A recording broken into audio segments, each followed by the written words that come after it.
Assalamualaikum warahmatullahi wabarakatuh, Bu ya. Assalamualaikum warahmatullahi wabarakatuh. Izin bertanya, saya ibu dari 2 orang putri. Saya berpisah dengan mantan suami sekitar 1,5 tahun yang lalu. Sekarang ada laki-laki baik dan soleh yang mendekati saya. Saya ingat kata Buya, jangan biarkan trauma masuk dan menghalangi iman kita.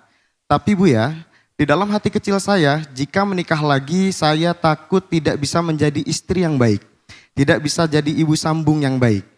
Saya takut dengan segala kekurangan saya. Apakah saya harus menyiapkan hati saya terlebih dahulu sampai saya benar-benar siap? Apakah saya harus menerima laki-laki soleh ini? Terima kasih banyak Buya. Wassalamualaikum warahmatullahi wabarakatuh. Waalaikumsalam warahmatullahi. Seorang perempuan ada seorang laki-laki. Anda seorang wanita, laki-laki itu bagi Anda bisa saja surga. Dan laki-laki itu bagi Anda bisa saja neraka. Nah, Anda sebagai seorang wanita normal, suami sudah tidak ada. Anda sendiri dan Anda punya fitrah. Fitrah kecenderungan kepada kaum pria. Itu sah-sah saja. Makanya kalau Anda bertanya apa, langkah yang pertama adalah bukan masalah memantapkan dan tidak mantap atau bukan mantap atau tidak mantap. Langkah pertama Anda semakin takut kepada Allah dulu. Kalau Anda semakin takut kepada Allah, Anda akan dikirim ke jalan yang paling tepat. Bisa saja nikah menjadi esok hari terjadi. Kenapa? Anda takut kepada Allah. Jadi kuncinya untuk sampai kepada tujuan adalah rasa takut kepada Allah. Kalau takut kepada Allah, dia nggak akan mau komunikasian. Kenapa? Saya pengen yang halal. Ngapain harus pakai WA-an? Makanya semakin tidak takut kepada Allah, Anda semakin jauh daripada tujuan kebaikan. Sehingga menikmati WA, menikmati foto, menikmati ini, melakukan haram sehingga nggak sampai kepada tujuan. Sehingga kuncinya Anda takut yang haram. Kalau sudah ada getar-getar waktu Anda komunikasi sudah tidak enak, Anda kalau memang tidak mungkin Anda tutup. Kalau ternyata mungkin Anda menikah, Anda langsung dengan cara yang benar, bukan dengan cara komunikasi haram. Anda harus waspada itu. Dan kalau laki-laki itu nggak mau berarti dia tidak soleh. Dia hanya main-main dengan Anda. Kalau mau itu kan pas yang Anda rindu. Ini harus jangan suka main-main dan naudzubillah. Anda seorang janda, ada seorang perempuan yang dia adalah suaminya, ada gara-gara membuka komunikasi terjerumus menjadi rendah dan rendah. Ayo, gara-gara membuka komunikasi, karena dia punya syahwat liar, ngikuti iblis, setan. Ini ada punya suami, bukan suami tidak mencukupi, ada model begitu. Apalagi Anda sebagai seorang janda, tapi kalau semakin Anda takut kepada Allah, lihat pintu semakin terang. Kalau dia lagi-lagi soleh, Anda akan berpikir, saya akan berusaha untuk menjadi ibu yang istri yang baik dan seterusnya. Dan jangan ragu dengan pintu halal.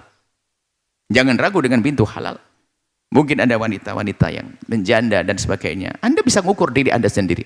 Tapi kalau Anda memang menjadi wanita mulia, tidak ada bangkit syahwat Anda tidak pikiran kemana-mana, Anda hanya senang ibadah, sujud, rukuk, silahkan Anda melanjutkan dengan kesendirian Anda.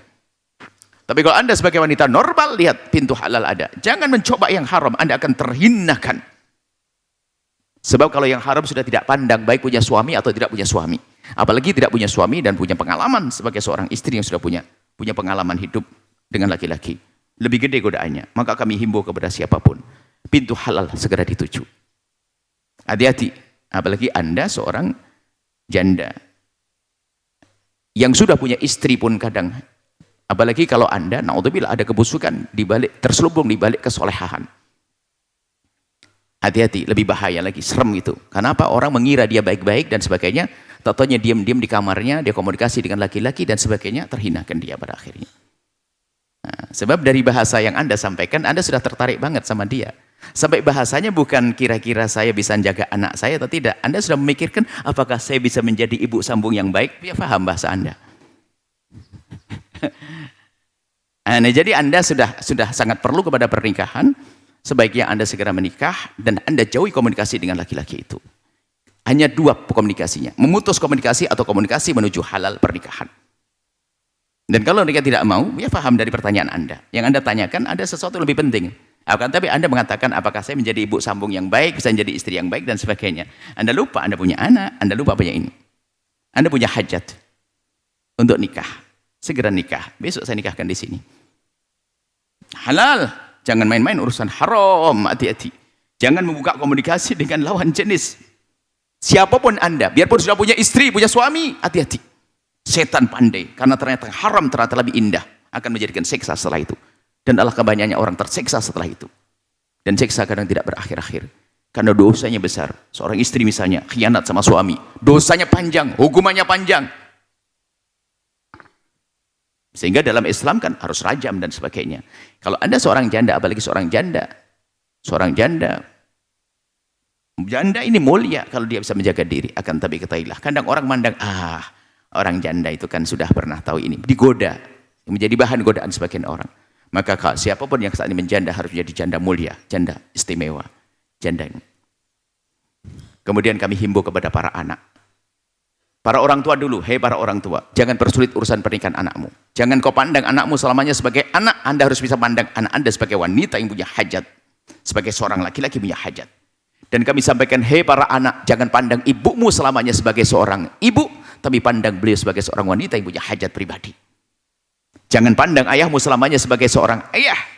Di saat ibumu sudah tidak ada misalnya, tapi pandang beliau sebagai seorang laki-laki yang dia punya hajat, sempurnakan hajatnya. Halal itu bukan sebuah aib. Akan tapi kadang orang menghalangi yang halal. Sehingga diam-diam seorang ibu janda melakukan keharaman. Hati-hati. Suatu ketika ada seorang mengatakan, menangis di depan kami hanya bisa bertahan 5 tahun karena anak saya masih kecil. Kemarin anak saya masuk kuliah, 6 bulan saya ditinggal anak saya, di bulannya ke-6 saya melakukan zina.